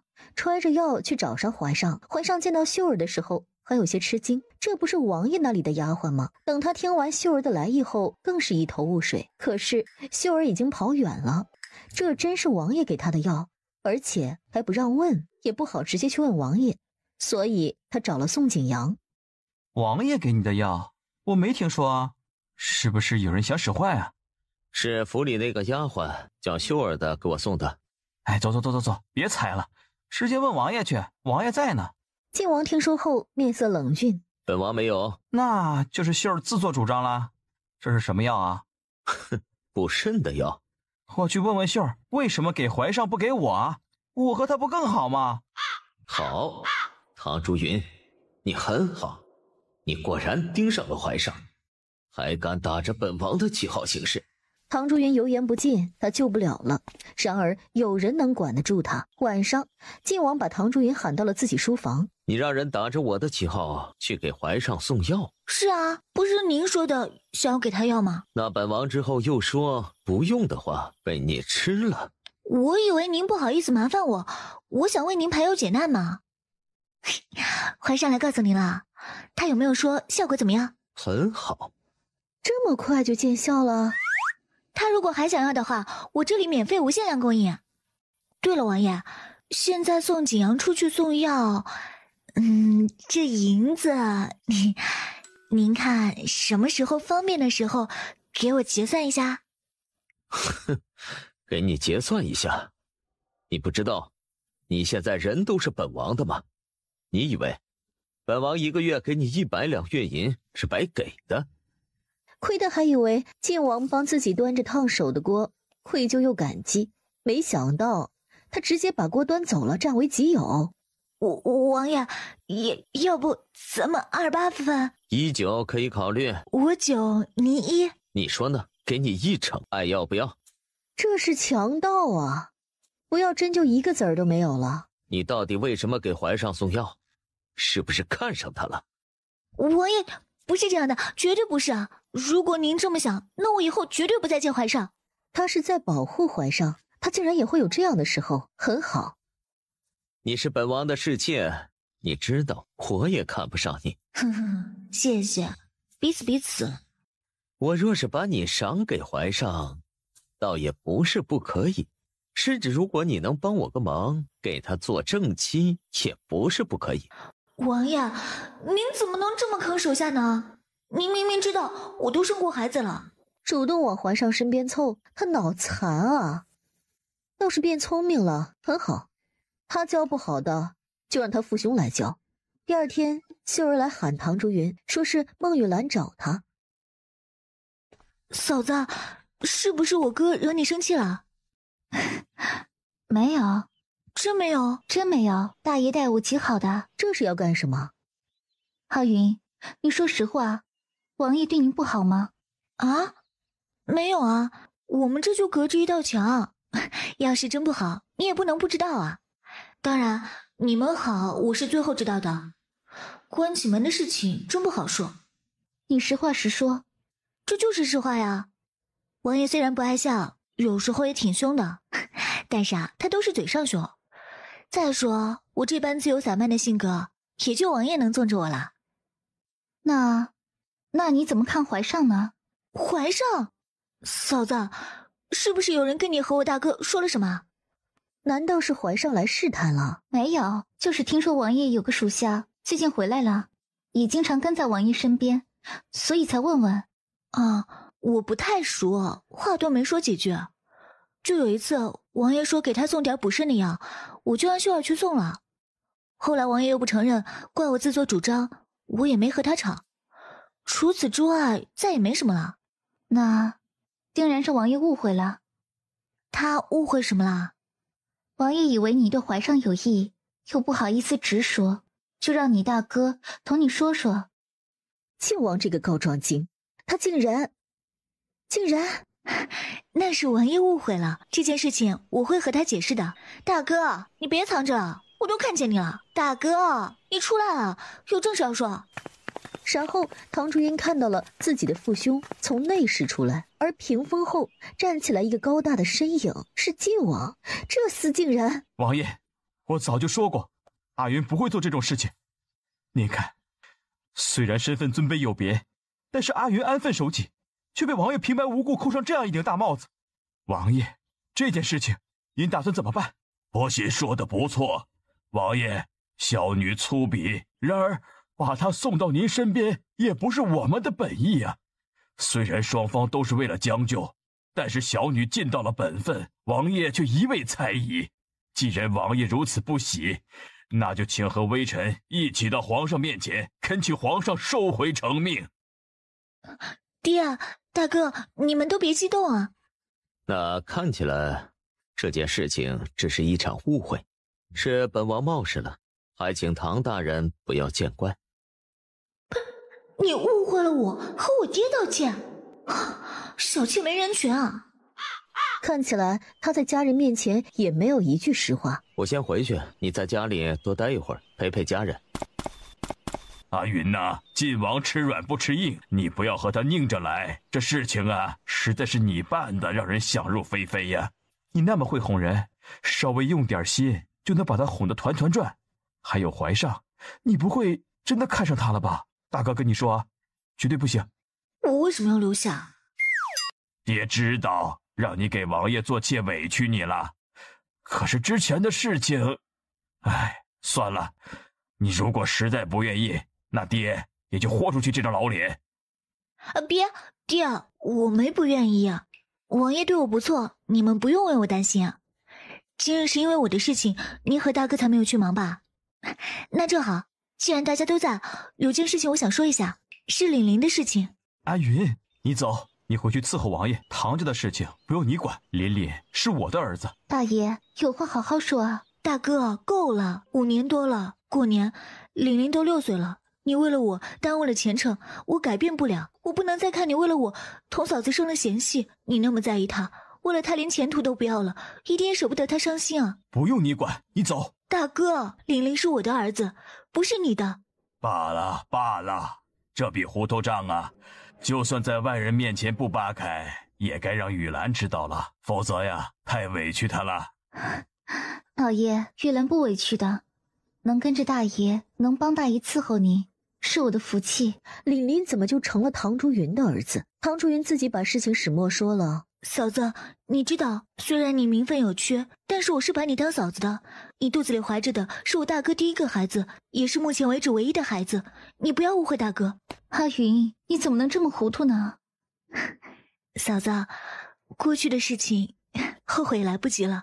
而且看着凛凛，我其实不后悔，就是不想你和大哥生了嫌隙。这件事情，其实王爷和凛凛都知道。眼下我要想办法认走凛凛，虽然不一定行，但是我会尽力的。阿云，既然你也认我是你嫂子，那我今日也就大胆的以嫂子的名义跟你说，凛凛是唐家的孩子，是大爷的长子，这一点不会变的。以后你只管过好自己的日子，凛凛我们管，千万不要因为这件事情再起波澜。你看咱们唐家家徒四壁的，以后呢，兄弟姐妹们之间有什么好争的？但是咱们唐家诗书传家，凛凛正气，便是100个儿子也都叫他们成为朝廷栋梁。难道他们兄弟只能限于一世之争，不能放眼于天下吗？嫂子，雨兰说的对，凛凛啊，不用你操心，凛凛就是唐家的孩子。淑兰呐，你看到了吗？我们的儿女多好啊！怀上有些懵，又不敢直接去问王爷，便在4海楼单独请宋景阳。景阳，你给我说说，这药到底怎么回事？我怎么到现在还云里雾里的？我说你怎么今日铁公鸡拔毛来请我吃饭了？加菜加菜，4个菜够谁吃的？加一份小葱拌豆腐，再加一份酱肘子。你以为喂兔子呢？怀上，你说你攒那么多银子做什么呀？准备带到棺材里去？别以为我不知道，你打了这么多年光棍，是因为你不舍得花钱娶亲。这厮和他不一样，长得人模狗样，又不像王爷那般总板着脸，生人勿近。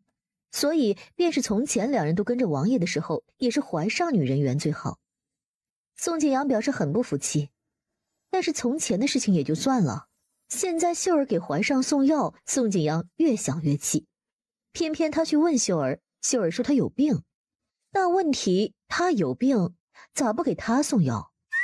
然而秀儿踩了他一脚就不理他了。哎，那你喜欢秀儿？喜欢她，干净爽利还忠心。可是她是个丫鬟呀。丫鬟怎么了？我娘不也是丫鬟？哎，反正她和别人不一样。如果是王妃的丫鬟倒也算了，只是夫人的丫鬟，身份还是低了一些。哎呀，8字还没一撇的事儿，王爷和夫人还不知道怎么回事呢，更别提我们了。秀儿那咋咋呼呼的性子也就和他相配，别人不行，他不怕他跑了。哎，行了，别说我的事儿了，酱肘子我不白吃，赶紧说。哎，就我刚才说这件事情，你也知道，几年前我做的那件事情触怒了王爷，王爷到现在也不待见我，把我支得远远的。那件事儿啊，你是做的太不地道了。你明明知道王爷不喜欢女人，你还把王爷送到了花船上。当时王爷初次进京，谁想到路上被人算计中了那种脏药，他能怎么办？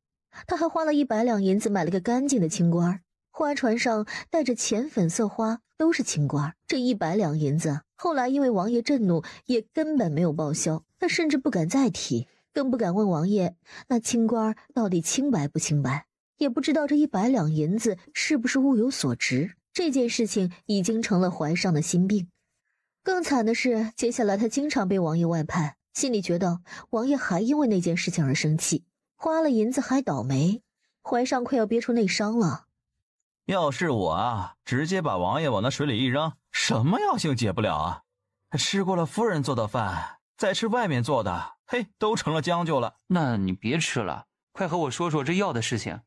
我哪里知道了？我单知道啊，那药是夫人配的。后来闹出来那件事啊，你也知道了，别人都说咱们王爷把补肾丸当饭吃，我呸，那谁吃得起呀？你知道吧？那补肾丸那么小的一粒儿，要198文，1瓶20粒儿，那就将近4两银子，就这样还供不应求呢。哎，那银子现在是给了王爷，还是夫人自己拿着？不知道，反正我都交给王爷了。所以这药到底什么意思呢？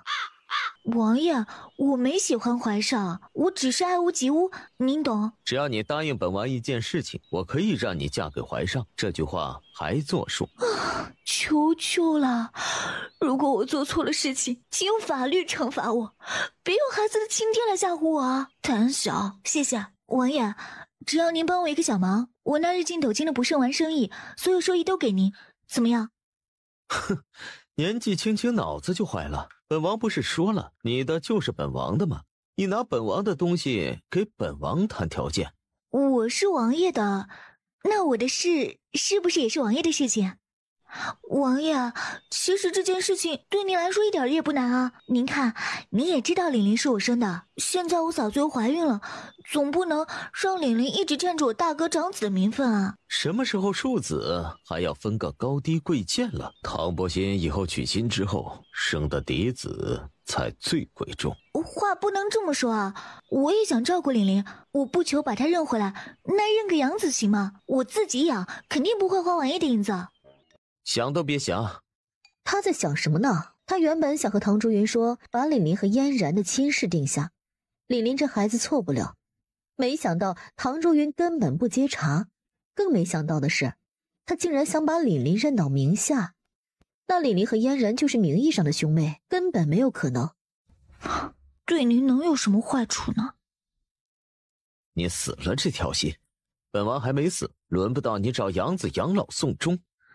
你死了再找摔盆的，还找不到呢。哼！本王知道，你担心琳琳的身份，可以替你安排妥当。什么？琳琳是谁的孩子？我的啊。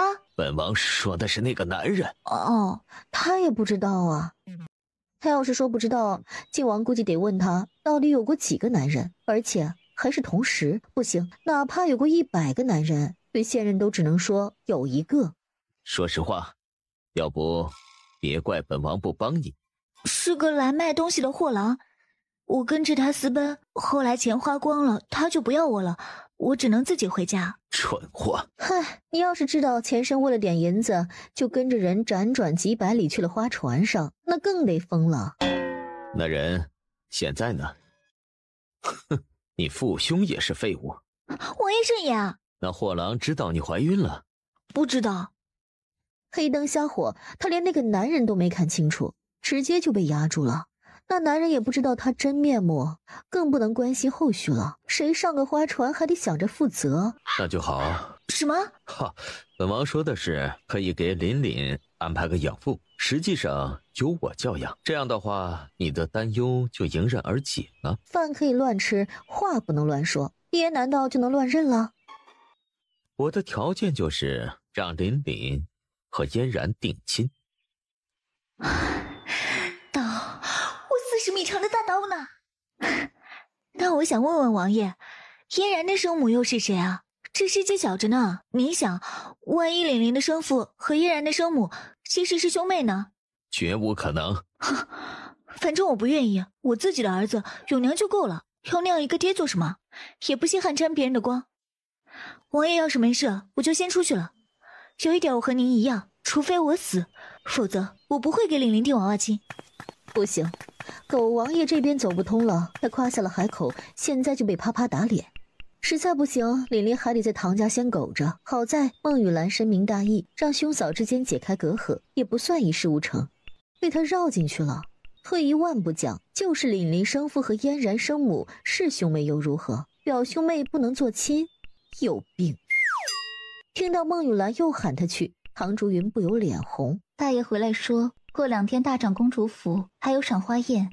这大冬天冰天雪地，那么大年纪了，不好好的躲在屋里吃锅子，赏哪门子的花呀？穿越的爬床现场，现在想起来还是历历在目，令人脸红。说起来呢，还是给王爷相看的。前几日皇上说了几句，除了8殿下年幼，也就靖王的婚事还没有着落。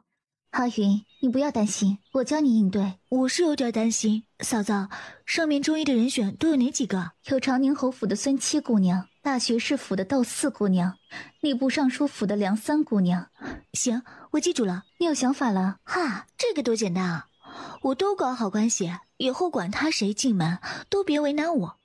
我得回去翻翻我做的那些胭脂膏子，挑些好的出来送人。哎，对了，嫂子，你和他们都熟吗？快跟我说说，他们都喜欢什么？